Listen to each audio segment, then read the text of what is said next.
Bonjour à tous et bienvenue dans cette nouvelle vidéo. Aujourd'hui, on vous fait une vidéo pour synthétiser les différents modes de rupture d'un CDI. Alors, on a fait des vidéos thématiques, licenciement économique par exemple, rupture conventionnelle. Là, l'idée de cette vidéo aujourd'hui est de rappeler au sein d'une seule et même vidéo les différents modes de rupture.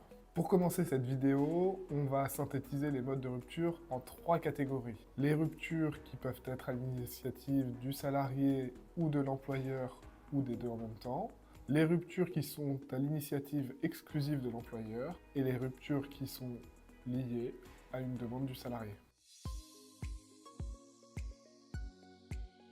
Parmi les modes de rupture communs entre l'employeur et le salarié, on a notamment la période d'essai. La rupture de la période d'essai peut intervenir soit du fait de l'employeur, soit du fait de salarié. Elle obéit à un délai de prévenance, c'est-à-dire qu'entre le moment où on notifie à l'autre partie la rupture, il y a un délai de prévenance, une sorte de préavis à respecter. Ce délai varie en fonction de l'ancienneté du salarié dans l'entreprise et en fonction de la personne qui est à l'initiative de la rupture. Si c'est l'employeur, le délai sera plus long, si c'est le salarié, le délai sera plus court. La rupture conventionnelle est le deuxième mode de rupture commun à l'employeur et au salarié. Ici, on se situe hors de la période d'essai, c'est-à-dire que la période d'essai a expiré, et l'une des parties demande à l'autre partie si elle est d'accord pour rompre ensemble le contrat. Nous avons une vidéo spéciale pour la rupture conventionnelle, mais en quelques mots, il y a donc une procédure à respecter avec un délai de réflexion et un délai d'homologation de la rupture conventionnelle. Les parties se retrouvent dans un entretien pour signer la rupture conventionnelle. Il y a une indemnité à calculer qui ne peut pas être inférieure à une indemnité de licenciement.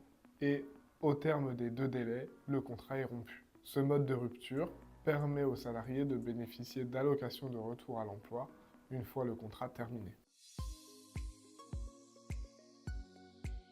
Quels sont les modes de rupture du CDI ouverts à l'employeur? Parmi les modes de rupture du CDI ouverts à l'employeur, on retrouve notamment le licenciement. Pour commencer, on peut prendre le cas du licenciement économique. Le cas du licenciement économique est le cas où une entreprise rencontre des difficultés économiques, ferme une activité, ferme un site ou ferme complètement la totalité de son activité.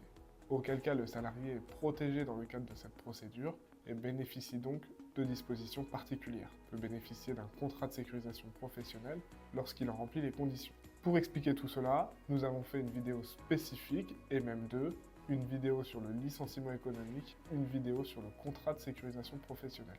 2 vidéos, très importantes de regarder car la procédure est globalement assez complexe. La deuxième catégorie de licenciement est le licenciement pour motif personnel. On peut retrouver notamment une faute du salarié, alors il y a plusieurs niveaux de faute simple, grave ou lourde. Il peut y avoir également une dégradation trop importante des conditions de travail qui oblige l'employeur à mettre fin au contrat. L'insuffisance professionnelle d'un salarié peut être aussi un motif de rupture en licenciement. Et puis un élément de la vie du salarié, la perte du permis de conduire par exemple pour un chauffeur, qui pourrait conduire à mettre fin au contrat dans le cadre d'un licenciement pour motif personnel.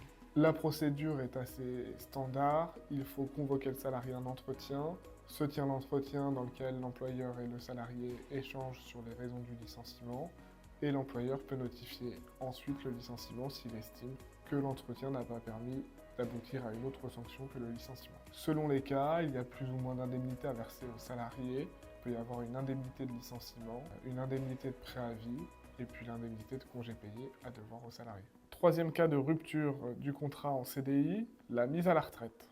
La mise à la retraite, c'est le cas où un salarié qui est en âge de partir à la retraite ne veut pas partir à la retraite, s'accroche à son poste, et l'employeur lui demande alors de partir dans le cadre d'une mise à la retraite. Alors pour ça, il faut que le salarié ait au moins 70 ans, qu'il ait validé tous ses trimestres de retraite évidemment, et à partir de ce moment-là, l'employeur peut engager cette procédure. Le salarié qui quitte son poste dans le cadre d'une mise à la retraite bénéficie d'une indemnité. C'est une indemnité de mise à la retraite qui ne peut pas être inférieure à l'indemnité légale ou conventionnelle de licenciement.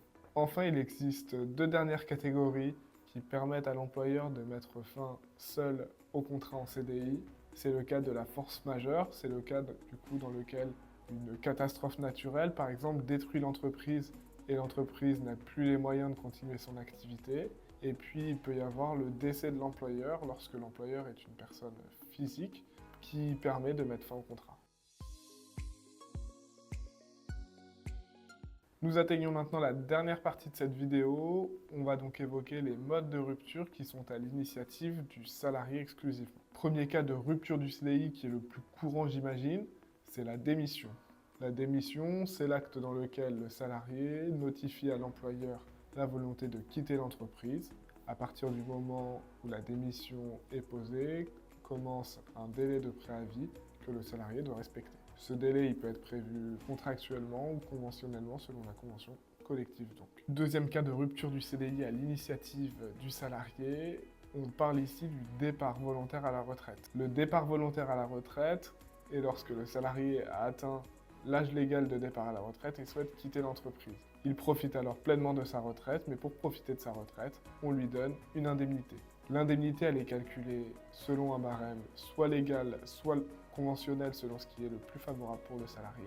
Mais le montant en départ volontaire à la retraite est souvent moins important que lorsque c'est l'employeur qui met à la retraite le salarié.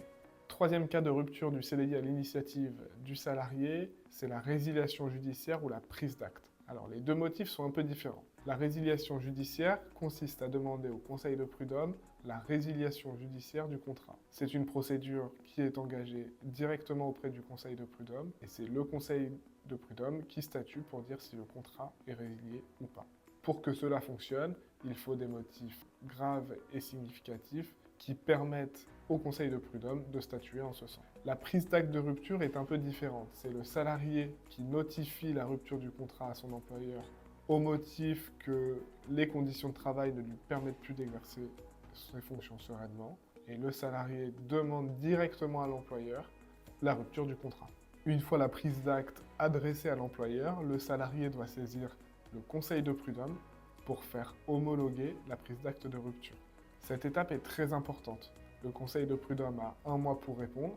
Et alors, il peut se passer deux choses. Soit le conseil de prud'homme rend une décision favorable au salarié et auquel cas la prise d'acte génère les effets d'un licenciement, soit le conseil de prud'homme ne donne pas raison au salarié et il s'agit alors d'une démission. Dernier cas de rupture, le décès du salarié. Alors, le décès du salarié s'impose naturellement à l'employeur. L'employeur doit alors calculer les éléments de fin de contrat, il remet tous ces documents au notaire et aux ayants droit du salarié décédé.